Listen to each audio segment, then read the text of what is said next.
You got a track saw and you just started straight line ripping hardwood and you're not getting a great cut? Oh, you better watch this video. This video will be loaded, and I mean loaded, with tips and tricks on how to get that right from the guide rail cut glue line rip. It's not about your track saw, and it's not about your guide rail. It's about how you're setting it up and how you're using it. And the reason I wanted to do this video is I'm ripping all this cherry today for the beginning of a laundry room build, and this is my countertop material. You'll see future videos on this as I build it up. But I need a perfect glue line because we're going to be folding laundry on these countertops all day long, and I want it to be perfectly glued together without noticing a true seam. So to achieve that, we call it a glue line rip, and I'm going to show you how to achieve that right now. So we're going to show you in a B-roll how gorgeous this wood is. I had it thicknessed up at Johnson's Workbench, where I bought it in northern Indiana, South Bend, go Notre Dame, and I had it straight line ripped, one edge.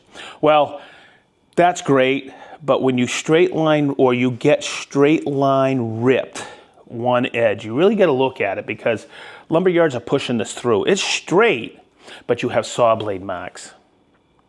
So looking at that straight line rip, you're also going to notice that this edge here is really gnarly.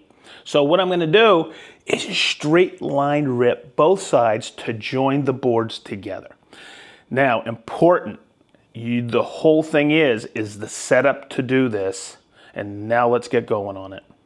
So what I'm going to use to set my rail, it's pretty simple. My buddy Marvin showed me this.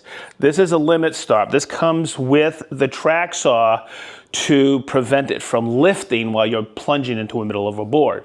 But I use it because right here is a 6mm offset. So I'll take it, set my rail on my board, and I'll come along and give that 6mm cut absolutely perfect to clean up that straight line rip.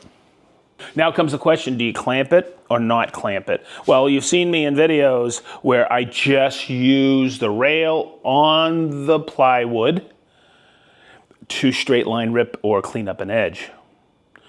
Now I'm doing hardwood. This is where I clamp it because in hardwood there's slight undulations in there.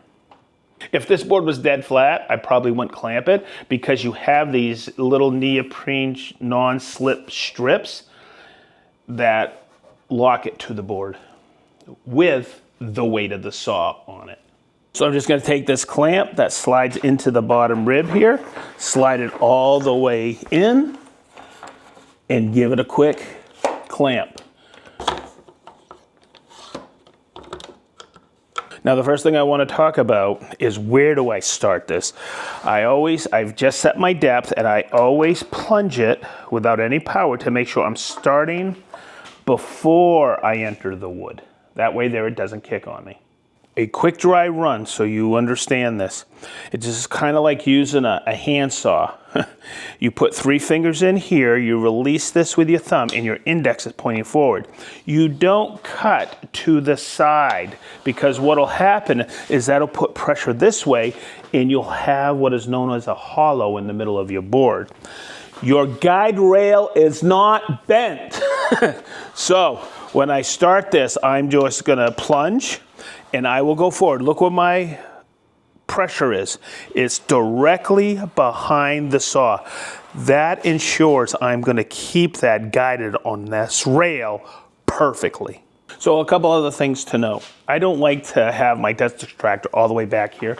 I like to make sure it's in the center of where I'm cutting. That way there I don't get any snags. And the other thing I want to do is make sure the cord and the hose is wrapped up around my arm, not around my head, around my arm. That ensures there will be no snags. So let's give it a whirl.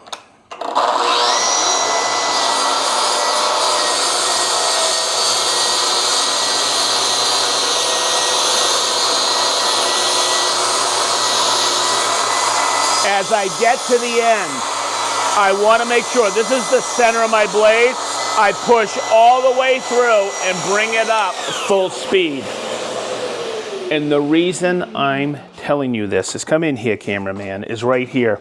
If I would have stopped the blade and pulled it up here, you'll see this at the very end, not here because I did it correctly, that there's a little offset at your ends, and it's because what's happening is your blade's coming out of tension, like every good saw blade plate, and that'll give you a little bit of wobble on there. So push it all the way past and bring it up full speed. And make sure you have a good shelf to put your track saw on. So one of the things I always check, whether it's on my table saw or my track saw, it's just what I've done my whole life, is I just ripped this edge. I will always have this handy dandy square, and I will check. Even though I know I have everything dead on set up on my saw, I want to make sure I'm cutting at a perfect 90, and of course, I am. So we get this edge perfect. Let's flip it around and let's tackle this gnarly edge.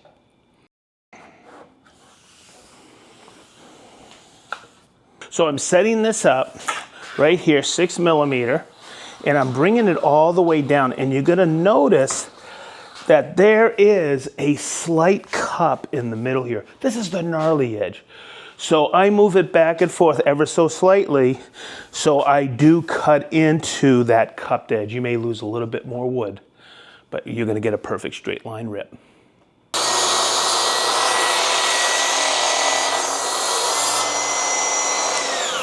I put these together, and it always reminds me, I used to see people freak out when we were joining boards because they go, oh, they didn't match up. They match up perfectly. They have to. You've done your due diligence of all the little tips and tricks I've shown you so far. So where's the disconnect? If we come in here, Chris, and hopefully we can show this, that looks like a big gap. It really isn't. We're gonna get another shot on the other side where it looks like it's an even bigger gap. But what's happening is those boards are offset and you're seeing the shadow line. And when we get it in glue up, you're gonna see this whole area disappear just like that. Because that is why a domino joiner, because it brings these two surfaces in alignment. Okay, before I move on and start ripping down all this cherry and straight line ripping it, you may not believe me that I'm getting a perfect cut. Well, what I'll tell you, and when you do this yourself, by going through all these tips and tricks, grab a clamp, okay? And I could feel that little offset there, so what I wanna do is I wanna get Chris in here to focus in, and I grab that clamp, I move it out, I bring it in, and I tighten it up, okay? And you're gonna see right here on camera, all of that disappear. And that looks, to me, like it just came off a joiner. So, before you start or move on, make sure you have everything dialed right and do a quick dry clamp, just like that. If you look below and you haven't subscribed yet, and you want to see this whole laundry room evolve, make sure you subscribe. We really appreciate it. It keeps us going. So I'm glad I took this time out to give you a couple tips and tricks on straight line ripping. I got a boatload of cherry to rip, and we need to wrap this up. Oh, let's get a question. So this cherry's gorgeous, and I'm gonna finish it with my favorite finish. What is your favorite finish? In the comments below, how would you finish this cherry countertop? So as we always say from the SedgeTool shop, be positive, stay sharp, and we mean wicked sharp.